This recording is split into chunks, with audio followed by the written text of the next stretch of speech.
Okay, so today you want to find something new to read. You're going to go to a website called A to Z Raz. Now, A to Z Raz is the same as A to Z Reading, but just for audio and digital books. So we go to the website A to Z Raz. Will look something like this.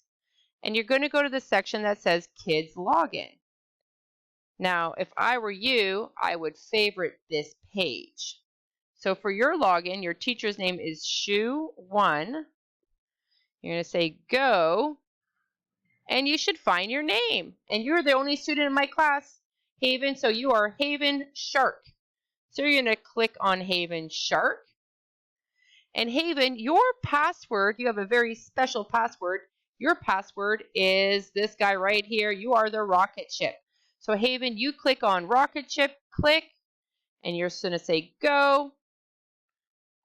Voila, and you should have a really cool dashboard like this.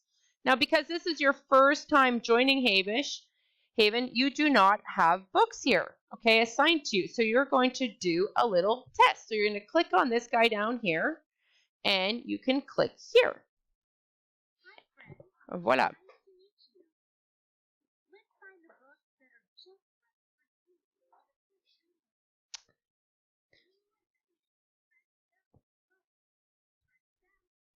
And voila, and you're going to push go, and from there you should have a little book to read, and then they will give you a book level to read. So I hope you enjoy. Talk to you soon. Bye.